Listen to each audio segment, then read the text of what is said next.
አረ በስመ አብ ምን አይነት የተጣለ ቲም እናቴ ትሙት። ይሄ ቫይኪንግ የሆነ ይሄ በሽተኛ ነው። ማንም ሰው አያስቆመው። የትኛውን ዲፌንደር አምጣ ማንም አያስቆመው። እንዴ ምን ማለት ነው? ሁለተኛው ጎል ምን ይባላል? ከየት ነው? አውት ኦፍ ኖዌር ማን? ቫይኪንግ ነው። ብራዚል በታሪኩ ኖርዌይን አሸንፎት አያውቅም ነበር። ይኸው ዛሬም ደገመላችሁ። ምን አይነት በስመ አብ ብሩኖ ጉማሬሽ የተባለ ውሻ፣ የመጨረሻ ውሻ። ኔማር አየዋ ፔናልቲ እንደሚመጣ አሳየ አይደለም? ጠቅ አደረገለት። ምን አይነት አረ በስመ አብ እኔ በስመ አብ። ቪኒሺየስ ፈርስት ሃፍ እየተጫወተ ነበር። ሰከንድ ሃፍ ሙሉ ብራዚል ይጠፋሉ። ኖርዌይ ሙሉ ለሙሉ ይበለጥ። አንተ ጭራሽ እናቴ ትሙት። ኖርዌይ ክሬዲቱን መውሰድ ይገባችኋል። እናቴ ትሙት። የመጨረሻ ፈሳም ናችሁ እናንተ። የመጨረሻ ቅጥል ነው ያደረጋችሁኝ። እኔ እናቴ ትሙት። ኧረ ዲ እንዴት ይሄን የመሰለ ስኳድ ይዞ ኤአይ ነው ይሄ በሽተኛ የመጨረሻ። ኧረ በስመ አብ። ሃላንድን ይዘህ ግን ማለት ነው የትም ሄደህ ተዋግተህ መምጣት ትችላለህ። የኔ አባት የትም ማለት ነው 90 ደቂቃ ልትደበደብ ትችላለህ። 90 ሲደመር የሆነ ደቂቃ ላይ ግን የቁርጥ ቀልጅ ሆኖ ይደርስልሃል። ማንዬ ምን አይነት ተጫዋች ነው ይሄ? በቃ ማለት ከአቅም በላይ የሆነ ተጫዋች ነው። እኔ አሳዘኑኝ ብራዚሎች ማለት እኔ ኖርዌይ በቃ ትልቅ ደረጃ ልትደርስ ትችላለች። ቢሆንም ግን ይሄ ብራዚል ማለት ነው በተለይ ደግሞ ኔማር የሆነ ደረጃ ላይ ደርሶ ማየት ፈልግ ነበረ። ግን ብሩኖ ጊማሬሽ የምትባል ሰው የማና ባከ ፔናልቲ ምታለ ኔማርን አይተዋል እንዴት ፔናልቲውን እንደመታው። እንደዛ እልህ ውስጥ ሆኖ ከበረኛው ጋር ግን እንዴት አሸማቃቂ ፔናልቲ ማስቆጠር እንደቻለ ግን አየኸው። ማንዬ ያንተ ድክመት ነው ብሩኖ ጊማሬሽ። የምሬን ነው የምልህ እንጂ አሁን ቀጣይ ማለት ነው እኛ እሱን ስንገዛ ዋጋ መቀነስ አለበት። እንዲህ ፔናልቲ ስቷል ጀቦ። የምሬን ነው የምነግራችሁ። ለማንኛውም ግን ብራዚሎች ከዚህ ዓለም ዋንጫ ተሰናብተዋል። ኔማር በጣም ነው ያሳዝነኝ። አንጀቴን ይበላኝ። እያለቀሰ ነው አሁን የሚገኘው በእናት። ለማንኛውም ግን ጀምአው ኖርዌይ ኦዲጋርድና ሃላንድን ይዛ ትልቅ ቦታ መድረስ ትችላለች። በተለይ ዛሬ ጎል አስቆጠረ እንጂ ኦዲጋርድ ቡድኑ ሞተር እሱ ነበረ። ቡድኑን ኦርጋናይዝ ሲያደርግ ሲመራበት የነበረበት መንገድ ኦዲጋርድ ራሱ እጅግ አስገራሚ ነበረ። ይሄ ቡድን እንግዲህ ወደ ቀጣይ ዙር አልፏል። እንደሚፈጠር አብረን እናያለን። ሃላንድ ግን ሰው አይደለም። ኤርሊንግ ሃላንድ ብራዚልን ብቻውን አባረራት ነው የምልህ። ወይኔ ብራዚልዬ፣ እኛ ልጅ እያለን የምናውቀው ብራዚል እንደዚህ ሆኖ ስታየው እንዴት እንደሚያሳዝን ማለት ነው። ፈርስት ሃፍ ራሱ ፔናልቲ ምን አስበው ነው? ለምንድን ነው ቪኒ ያልመጣው? አልገባኝም። በቃ ብዙ አሲስት አድርገሻል ብሩኖ ምናምን በሚል ነው ማረላሽ። ሃላንድ ግን ማን ይሄ ሰውዬ ይችላል አልኳችሁ እኮ ይችላል።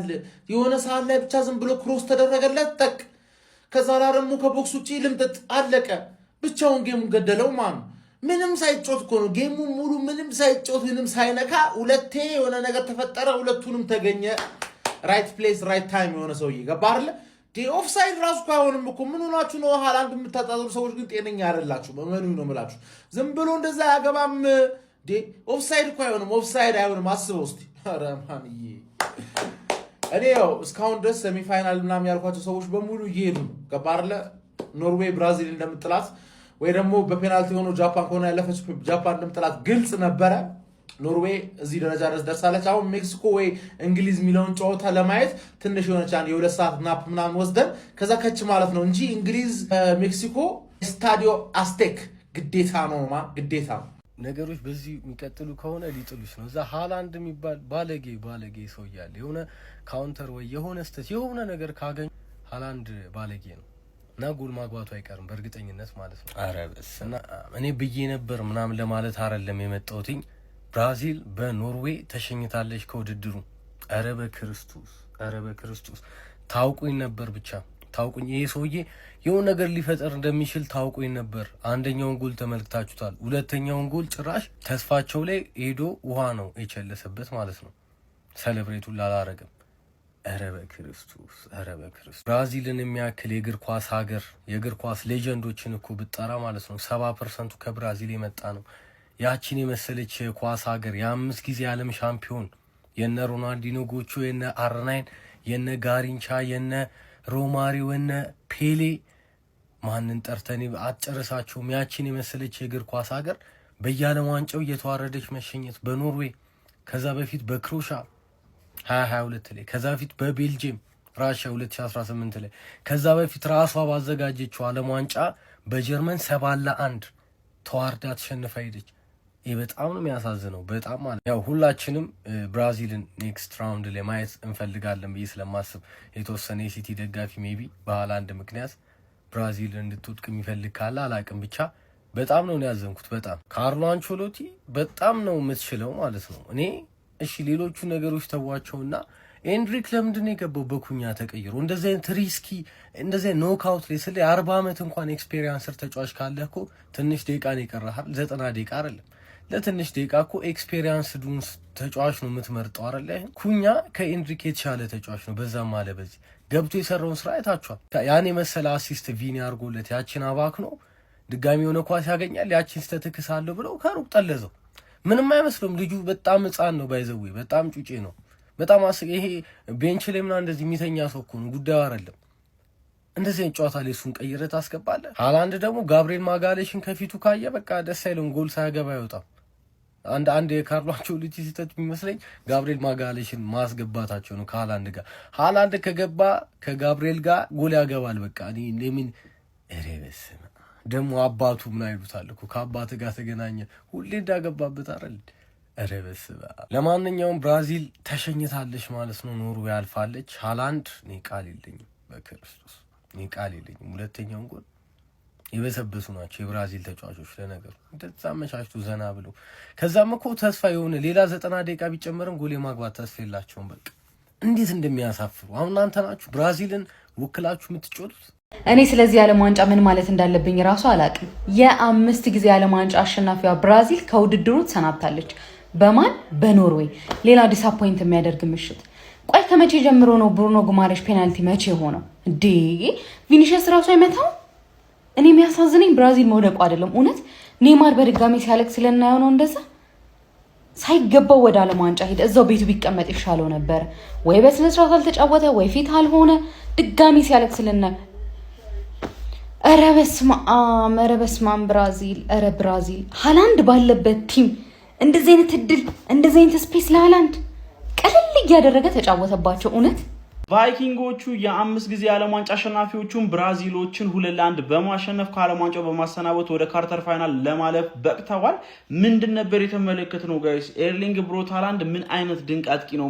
እንዲህ በዚህ ቲም ውስጥ እየተጫወተ ከነ ሊዮኔል አንድሬስ ሜሲ እና ከነ ኪሊያን ምባፔ ጋር በቶፕ ስኮረርነት እኩል በ7 ጎል እንኳን እየተፎካከረ ነው የሚገኘው። እንዲህ ዛሬ ደግሞ ሁለቱም ያስቆጠራቸው ጎሎች ማለት ነው የሚገርሙ ነበሩ። በተለይ ደግሞ ሁለተኛው ጎል የነበረው አጨራረስ የግል ብቃቱን ተጠቅሞ ነበረ ከቦክስ ውጪ ሹት አድርጎ ማስቆጠር ችሎ የነበረው። ኤኒዌይ በዚህ ጨዋታ ላይ ኖርዌይ በጣም ነበር የተመቸችኝ ማለት ነው። ብራዚልን የጠበቅኳትና ያላላገኘኋትም ነበረ።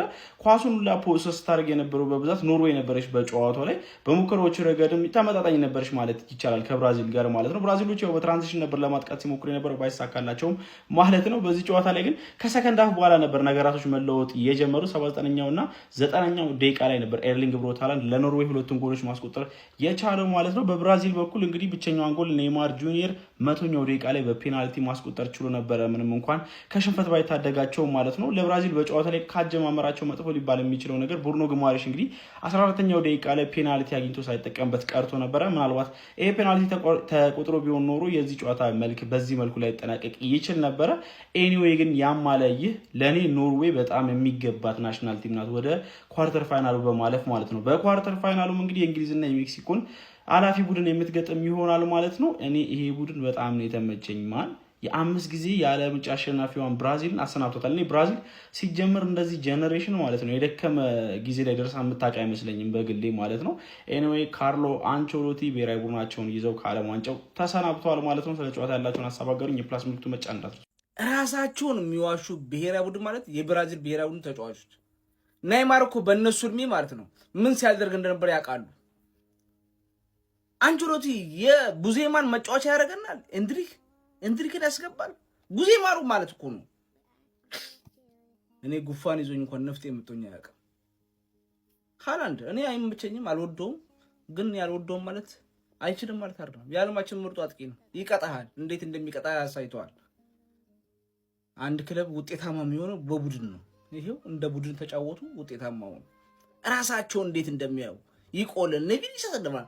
በኔይማር እኮ በእነሱ እንዴት እንደሚያደርጉ ኳሱን እኮ ያዋራታል እኮ ይቀጣሃል እኮ እንዴት እንደሚጫወት። አሁን እኮ እድሜ ይዞት ነው እኮ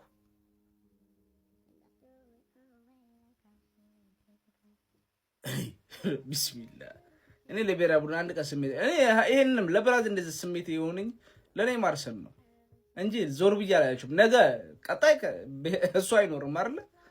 ዞር ብዬም አላያቸውም። ምን ሸቃባ ናቸው፣ ሸቃባ ማለት ነው። በጣም ይቅርታል ለዚህ ለተጠቀምኩበት ቃል። በእግራቸው እየነዱ በጅራፍ እየገረቡ ማለት ራቁታቸው ነው፣ በጅራፍ እየገረቡ ከኔይማር ውጭ። ምክንያቱም ኔይማር እድሜው ነው እንደዚህ ያዘው። በጣም ይቅርታል ለተጠቀምኩት ቃል፣ ስሜታዊ ስለሆንኩ ነው። ግን ኖርዌይች ይገባችኋል። እንኳን ደስ ያላችሁ ኖርዌይ ደጋፊ ካላችሁ ቴንክ ዩ። ጋብሪኤል ማርቲኔሊ ሰጠ ሃላንድ ነሳ ይላል ነው። ሳምንት ጋብሪኤል ማርቲኔሊ እንደዛ ደፋ። ይሄ ተአምረኛ ሰው ብራዚልን ከመንገድ አስቀርቷታል። ከ16 ጥሎ ማለፍ ወደ ሩብ ፍጻሜ በተከናወነ ጨዋታ የኤርሊንግ ሃላንድ ከፍ ያለ ጥራት ኖርዌይን ወደ ሩብ ፍጻሜ አስገብቷታል። ጨዋታው 2-1 ተጠናቋል። ኤርሊንግ ሃላንድ በጭንቅላት ኳስ እንዲሁም ደግሞ በእግሩ ከርቀት ወይም ከሳጥን ውጭ አክርሮ መጥቶ ብራዚል 2 ጎል አስቆጥሯል። ኔይማር ጁኒየር የመጨረሻው ደቂቃ ላይ ከፍጹም ቅጣት ምት 1 ጎል ቢያስቆጥርም ጨዋታው ግን ከዛ በላይ መቀጠል አልቻለም። ያልተጠበቀችዋ ኖርዌይ አሁንም በዳርክ ሆርስነቷ ተጉዛለች። እሷ ብዙዎች ጠብቀዋት ነበር። የተጠበቀችበት ምክንያት ግን ከትንንሾቹ ከፍ ብላ መጓዝ እንደምትችል ማሳያ ነው። ኤርሊንግ ሃላንድ የውድድሩን 7ኛ ጎል አስቆጥሯል። ይሄ ማለት ልክ እንደ ሊዮ ሜሲ፣ ልክ እንደ ኬሊያን ኤምባፔ ማለት ነው። ኖርዌይ ወደ ቀጣዩ ዙር ተሻግራለች። እቺ ቡድን ምን አይነት ተአምር ልትሰራ ነው? ጉዞዋ እስከ መች ድረስ ይቀጥላል? የሚጠበቀው ጉዳይ ነው። ኤርሊንግ ሃላንድ በድጋሚ ከጋብሪኤል ማጋሊሽ ጋር የተፈጠረውን ፈተና ማሸነፍ ችሏል። በብዙ የተጠበቀችው ብራዚል በዶን ካርሎ፣ በካርሊቶ፣ በካርሎ አንቸሎቲ ከዚህ በላይ መጓዝ አልቻለችም። ኔይማር ጁኒየር አስደናቂ የፍጹም ቅጣት ምት አስቆጥሯል። ምናልባት የብሩኖ ጊማሬሽ የፍጹም ቅጣት ምት መሳት፣ የኤንድሪክ የመጨረሻ ኳሶችን መሳት፣ ከምንም ነገር በላይ ደግሞ የኒላንድ ኳሶችን የሚመለስ ጥራት ኖርዌይን ወደ ከፍታዋ ወደ ቀጣዩ አሸጋግሯታል። ይሄን ማን ጠበቀ? ተረኛዋ ማን ትሆን? እንግሊዝ ከሜክሲኮ ምን ይጠብቃት ይሆን? የብራዚል መንገድ ግን እዚህ ጋር አብቅቷል። አውጣዋለሁ ሃላንድ አንተ ይሷል። እኔ ለብራዚል ያዘንኩት እግዚአብሔር ለኔይማርና ለቪኒሺየስ ብቻ ሌሎቹ ከብት አስደሰትከኝ ዛሬ ሃላንድ። አንተ ሰው አይደለህም። ዘርረ ተመልከት፣ ዘርሮት ማለት ነው። ሁለተኛው ደብሮ ታገቧል። አሊሰን ላይ እንደዛ ቆመ እኮ ነው የመታው። ፈልገህ አይደለም እናውቃለን እኛ። ግን ሃላንድ ሰው አይደለም፣ ኤአይ ነው። ሰው እንዳልሆነ ሮቦት ነው ይሶይ። አንተ ቪኒሺየስ ብቻ ቲም ውስጥ ይፋለማል። አንድ የሚፋለጥ ሰው የለም።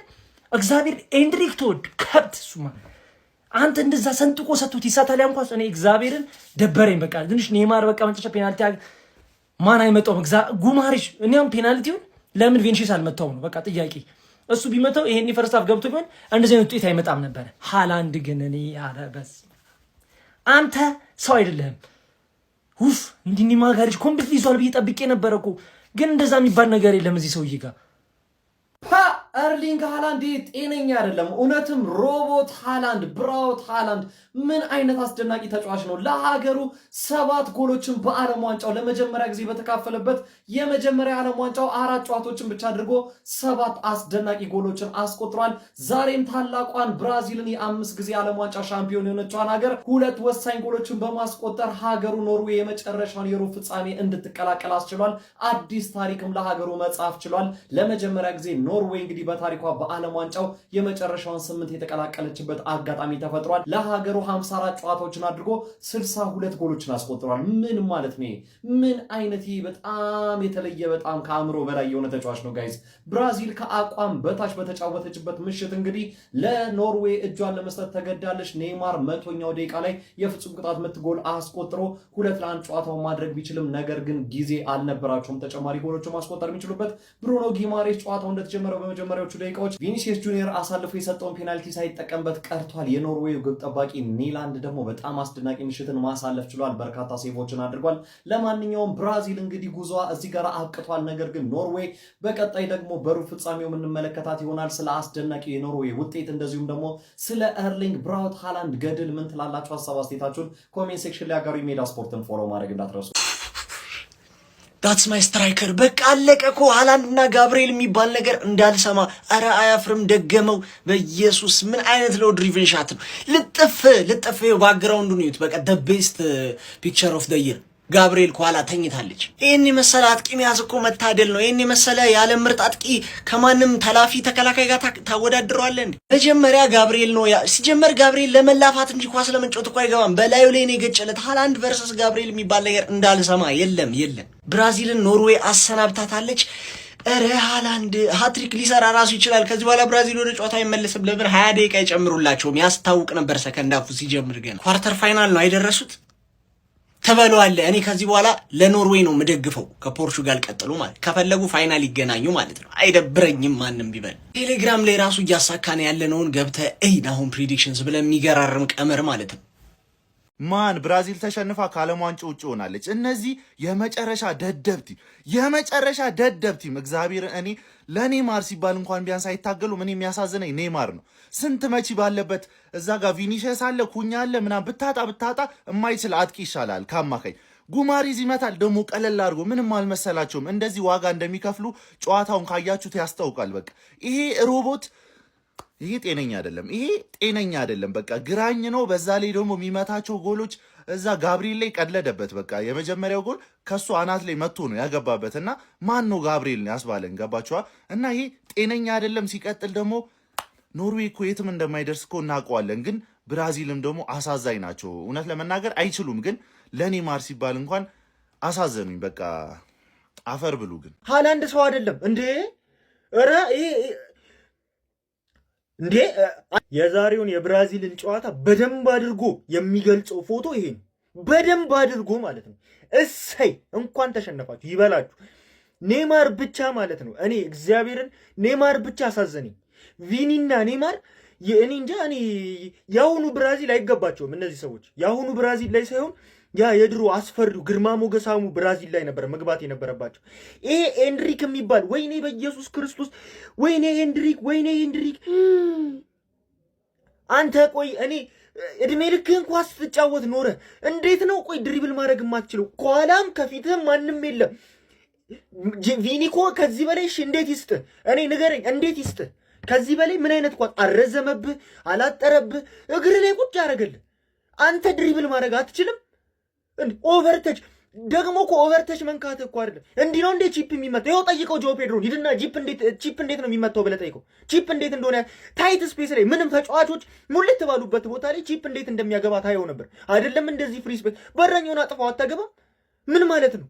ካርሎ አንቸሎቲ ራሱ ኤንድሪክ በገባበት ሰዓት ኔማርን አስገብቶ ቢሆን ያን ኳስ ይስጥልህ ነበር? ምንድን ነው የሰራው?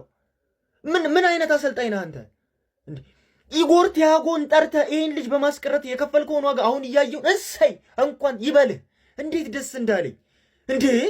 እየተቃጠልኩኝ ውስጤ እያረረ ደስ አለኝ። በቃ እውነቱን ልንገራችሁ እንዲህ ተቃራኒ ስሜት አንድ ላይ ነው የተሰማኝ። በቃ ያቃጥላል። ይሄ ባለጌውን አሰልጣኝ ነው። ሃላንድ ሰው አይደለም እንዴ! ኧረ ይሄ እንዴ አንተ ይሄ ሰው አይደለም። ኧረ በስመ አብ እንዴ! ቆይ እንዴት ነው ሙሉ ጨዋታ ላይ ሁለት ኳስ እኮ ነው ያገኘው ሃላንድ በስርዓት ሁለቱንም ያገባዋል። ብሩኖ ጉማሬሽ ፔናልቲ ሳተ። እድላቸው በረኛቸው ጥይት እንዲህ ብታኩስ ይመልሷል ጥይቱ። የኖርዌይ በረኛ ስንት ኳስ ነው ያዘው እንዴ አንተ ሃላንድ። ቆይ ሲቲ ቤት ራሴን እኮ ስሸውድ ነው እኮ የኖርኩት እኔ ራሴን። ሃላንድ ኳስ የሚያቀብለው ሰው ስላለ ነው ጎል የሚያገባው። የሚያቀብለው ሰው ከሌለ አውት ኦፍ ኔር ጎል ማግባት አይችልም። በጨዋታ ውስጥና ኳስ ላታገኝ ነው እንዴ? እሱ ኳስ እንዳያገኝ ማድረግ እኮ አትችልም። እንዴት አድርገህ ነው የምትችለው? 90 ደቂቃ ሙሉ ተጫዋታ ሁለት ኳስ እንዴት ነው የማያገኘው? ሁለት ኳስማ ያገኛል እና ሁለቱንም ያገባል እንዴ? ይሄ ሰው ነው እንዴ? እንዴት ነው እንደዚህ የሚቻለው እንዴ? ሁለት ኳስ አግኝቶ ሁለቱንም እንዴት ነው ሰው የሚያገባው? ልክ እኮ አይደለም እንዴ! ኧረ ይሄ ሰውዬ ኧረ በስመ አብ እንዴ! እሺ በምንድን ነው የሚቆመው? ኧረ ሃላንድ አንተ እውነት እንደ ዛሬ ቀን እኔ ፈርቻ አላቅም ሰው። ኧረ በኢየሱስ ስም ፔናልቲ እንዴት እንደሚመታ ሂዱና ኔማርን ጠይቁት ደግሞ